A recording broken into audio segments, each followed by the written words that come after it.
Hello student. कल हमने भ्रमर गीत सार शुरू किया था सूरदास जी का। कल हम उसमें 5 स्टैंजे किए थे। आज हम जो नेक्स्ट उसके 4 स्टैंजे और हैं वो करेंगे, ठीक है, जो आपके सिलेबस में है। तो भ्रमर गीत सार में ये चल रहा था कि भ्रमर गीत में कि जो श्री कृष्ण है वो मथुरा चले जाते हैं, तो उनके बाद जो उनकी गोपियाँ हैं, ठीक है, जो उनकी गायें वगैरह है, वो सभी दुख से भरी जाती है। उनका हृदय है वो दुख से भर जाता है उनके वियोग के कारण। तो फिर श्री कृष्ण क्या करते हैं, मथुरा से अपने एक मित्र उद्धव को यहाँ भेजते हैं गोपियों के पास। तो उद्धव क्या है, उद्धव जो निर्गुणवादी थे, ठीक है, तो गोपियाँ क्या थी, सगुणवादी। वो सगुण ईश्वर की वंदना करती थी। तो जो उद्धव था वो निर्गुण उपासक थे। तो जब उद्धव वहाँ पर आता है तो गोपियों को क्या करता है, उपदेश देने लगता है निर्गुण भक्ति का, ठीक है।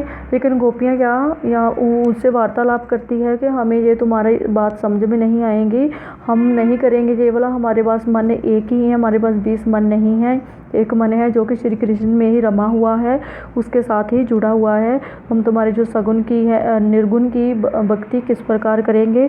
बाद में उनसे ये भी पूछती है कि जिस निर्गुण की तुम बात करें उसकी माता कौन है, पिता कौन है, ठीक है, उसकी नारी कौन है, पत्नी कौन है, और उसकी दासी कौन है। ये सारी बातें उनसे करती हैं। तो आज हम उसके नेक्स्ट देखेंगे कि वो क्या कह रही हैं उसको, ठीक है, गोपियाँ जो उद्धव हैं उनसे आगे वाले स्टैंजे देखेंगे। तो यहाँ पर है कि मधु करी बलि करी तुम आए, वह बातें कह के या दुख में ब्रज के लोग हंसाए। मोर मुकुट मुरली पीताम्बर पठु सोज हमारी, आपन जटा जूट मुंदर धारण लीजु बसम आधारी। कौन काज वृंदावन को सुख दही बात की शाक, अब बै सायम कुबरी दोऊ बने एक ही ताक। वह प्रभु बड़े सखा तुम उनके, जिनके सुगम अनिति, जा जमुना जल को सुभाव ये, सूर बिरहे की प्रीति। यहाँ पर क्या है कि जो गोपियों द्वारा श्री कृष्ण तथा उद्धव जो उनके सखा हैं श्री कृष्ण के उद्धव, तो उन पर क्या है व्यंग्य बाण चलाए जा रहे हैं। तो वो क्या बोलती हैं गोपियाँ उद्धव से कहती हैं, मधु करी बलि करी तुम आए, कि मधुकर अर्थात मधु का अर्थ है मधुकर भ्रमर, ठीक है, भंवरा जिसको बोलते हैं, कि तुमने यहाँ आकर बड़ा ही अच्छा काम किया है। बै बातें कह के यह दुख में ब्रज के लोग हंसाए, कि तुमने इस दुख में भी ऐसी बातें की है जिन्होंने ब्रज के लोगों को हंसा दिया है। अर्थात कि तुमने अपने अनाड़ीपन का परिचय देकर सबके लिए हास्य सामग्री जुटाई है। मोर मुकुट मुरली पीताम्बर पठ्यो सोज हमारी, पठ्यो अर्थात बेजना, के मोर मुकुट मुरली और पीताम्बर अर्थात पीले वस्त्र हमारे लिए भेजे हैं। आपन जटा जूट मुंदर दर लीजो बसमधारी, और स्वयं तुमने जटा जूट तथा मुंदरा धारण कर बसम का आधार लिया है। कौन काज वृंदावन सुख दही बात की शाक, कि वृंदावन का सुख है किस बात में है, यहाँ तो दही और भात का ही भोजन है। अब वह स्वामी सायम कुबरी दोऊ बने एक ही ताक। क्या बोलती हैं आगे वो जो गोपियाँ हैं, वो कहती है कि अब श्याम तथा कुब्जा दोनों एक जैसे हो गए हैं, ठीक है। श्याम अर्थात श्री कृष्ण जब मथुरा जाते हैं तो वहाँ पर एक शायद बूढ़ी होती है स्त्री कुब्जा, उनसे भी मिलते हैं। तो वो यहाँ पर बोलती कि यहाँ पर श्री कृष्ण और कुब्जा दोनों एक जैसे हो गए हैं। वह प्रभु बड़े सखा तुम उनके, जिनके सुगम अनिति, के वह महान प्रभु है जिनके तुम सखा हो और उनके लिए नीति पर चलना अत्यंत सरल है। जा जमुना जल को सुभावजे, सूर बिरहे की प्रीति। क्या बोलते हैं कि यमुना जल का स्वभाव ही ये है कि प्रेम जो करता है उसे है बिरहे की पीड़ा है, जो बिरहे की प्रीति है, बिरहे की पीड़ा भोगनी ही पड़ती है। जहाँ पर क्या है, जो गोपियाँ हैं उनकी विरह व्याकुलता का एवं पीड़ा का मार्मिक चित्रण हुआ है। नेक्स्ट देखो,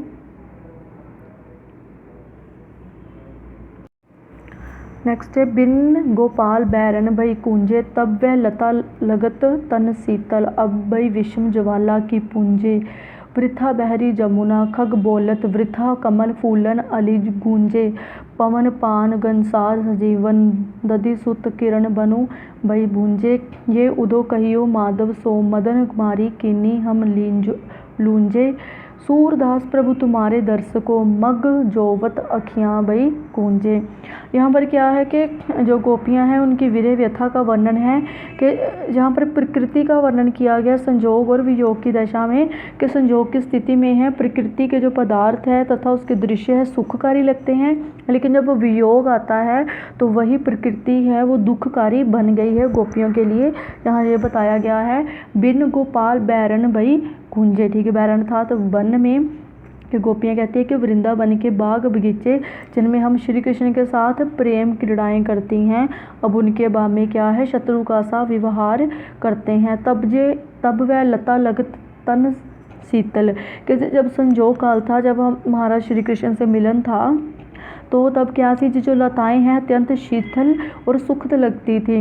अब भाई विषम ज्वाला की पुंजे, ठीक है, विषम अर्थात भयंकर, ज्वाला अर्थात अग्नि, कि अब ये दुख देने वाली भयंकर ज्वालाओं का समूह बन गई हैं। वृथा बहरी जमुना, वृथा अर्थात कि व्यर्थ में, अब तो जो जमुना भी है व्यर्थ में ही बह रही है। खग बोलत के जो पक्षी भी है वो व्यर्थ में ही बोल रहे हैं, चहचहा रहे हैं। वृथा कमल फूलन अली गुंजे, कमल की के जो कमल है वो भी व्यर्थ में फूल रहे हैं। और अली गुंजे अर्थात के अली अर्थात भ्रमर के उन पर भ्रमरों की गूंज भी व्यर्थ है। अभिप्राय ये है कि सुख देने वाली जो सभी बातें हैं अब दुखदाई बन गई हैं। ये उदो कहियो माधव सो मदन मारी कीनी हम लूंजे, क्या कहता है कि संजोग काल में जो आनंद देने वाली शीतल मंद सुगंधित पवन थी, माधव अर्थात पवन थी, तो वो क्या है मदन मारी कीनी हम लूंजे, मदन अर्थात कामदेव के जो सुगंधित पवन थी, शीतल जल और कपूर आदि की संजीवनी पवन पान गनसार संजीवनी दधि सूत किरण बानु भई गूंजे, के जो संजोग काल में जो क्या थी, पवन थी, शीतल जल था, कपूर था, संजीवनी बूटी थी, जो हमें सुख देने वाले लगते थे, लेकिन अब क्या है वो सब विपरीत लग रहे हैं। विपरीत अर्थात कि वो सब अब दुख देने वाले लग रहे हैं। ये उदो कहियो माधव सो मदन मारी कीनी हम लूंजे, ठीक है, ये चांद की शीतल किरणें भी तो सूर्य की किरणों के समान जला रही हैं। तो गोपियाँ कहती है कि हे उद्धव, तुम श्री कृष्ण से जाकर कहना कि कामदेव तुम्हारी अनुपस्थिति में हमें मार कर लूंजे अर्थात लूला लंगड़ा बना दिया है उसने, कामदेव ने हमें तुम्हारी अनुपस्थिति में। सूरदास प्रभु तुम्हारे दर्श को मग जोवत अखियाँ भई गूंजे, तो क्या कहते कि तुम्हारे बिना हमारा अंग प्रत्यंग है शक्ति रहत हो गया है। कृष्ण का मार्ग देखते देखते हमारी आंखें रक्त के समान लाल हो गई है। यहाँ पर क्या है कि वियोग अवस्था में गोपियाँ को जो प्रकृति भी है नीरस ही प्रतीत हो रही हैं, ये सब बताया गया है। नेक्स्ट देखो, हमको हरि की कथा सुनाओ जे अपनी ज्ञान गाथा आली मथुरा ही ले जाए, नागर नारी बैल समझाएगी तेरी वचन बनाऊं, पा लागो ऐसी इन बातन उन्हीं जाए रिजाऊ, जो सुच सखा साइम सुंदर को अरु जिए मैं सतिभाऊ, तो बारक आतुर इन नैनन हरि मुख आन दिखाऊ, जो कोऊ कोट करे कैस्यो विद बल विद्या व्यवसाऊ, तो सुन सूर मीन को जल बिन नाहन को उपाऊं। यहाँ पर क्या है, जो गोपियाँ हैं वो क्या है श्री कृष्ण की उपासना करती हैं। तो जो उद्धव है वो क्या करता है या उपदेश देता है अपने निर्गुण ब्रह्म का, तो उस जो उद्धव का संदेश है वो उस पर कोई प्रभाव नहीं पड़ता उन पर।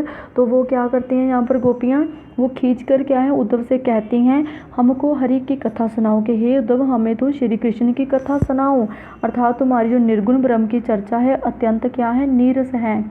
ये अपनी ज्ञान गाथा अली मथुरा ही ले जाओ, कि हे ब्रह्मर तुम ज्ञान कीजिए गाथा मथुरा में वापस ले जाओ, नागर नारी बैल समझेगी तेरी वचन बनाओ, कि तुम हमें जो झूठे वचन बनाकर सुना रहे हो इन्हें नगर में रहने वाली स्त्री ही भली भांति समझ सकती हैं।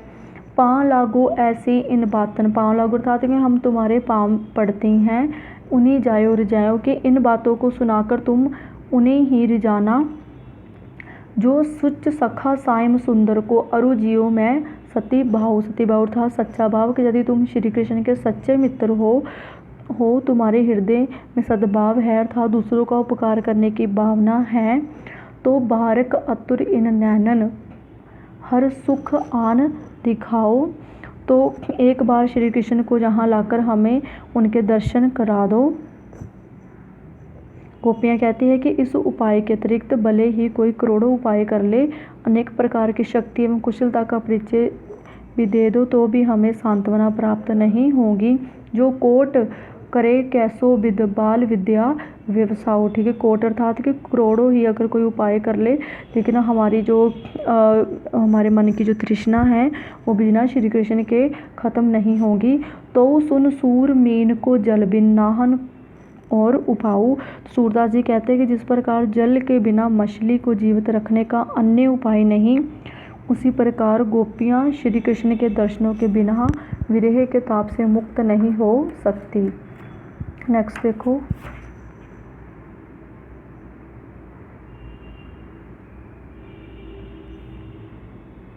नेक्स्ट है उदो मोहे ब्रज बिसरत नाही, वृंदावन गोकुल तन आवत सगन तिरनन की शाही। प्रात समय माता जसुमती अरुनंद देख सुख पावत, माखन रोटी दयो सजायो अति हित साथ खवावत। गोपी ग्वाल बाल संग खेलत सब दिन हस्त सिरात, सूरदास दन दन ब्रजवासो जिनसो हसत ब्रजनाथ। तो यहाँ पर क्या है कि जो उद्धव है वह गोपियों की प्रेम भावना से पराजित होकर मथुरा लौट जाते हैं। ठीक है, वे श्री कृष्ण को ब्रजवासियों की करुण दशा से अवगत कराते हैं।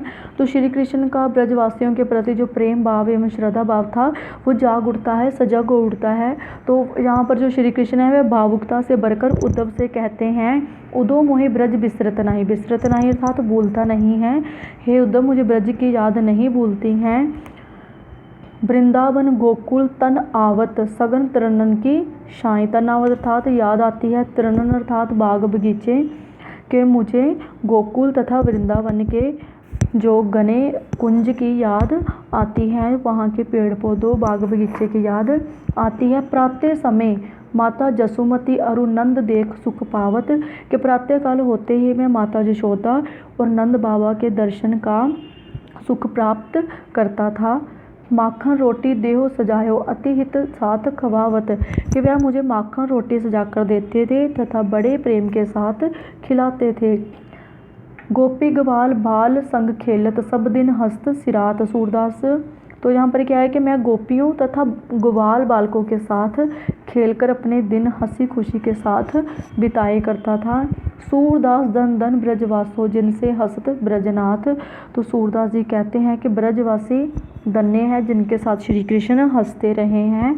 भाव ये है कि श्री कृष्ण का ग्वालों के बीच वास करना एक संजोग की बात थी और इस संजोग के कारण ही ब्रजवासी धन्य है। तो ये थी आपकी जो आपको लगा हुआ है भ्रमर गीत। तो यहाँ पर ख़त्म होता है सूरदास। इस प्रकार आपकी जो सारी पोइट्री है वो ख़त्म होती हैं। तो स्टूडेंट्स बहुत बहुत धन्यवाद आपका।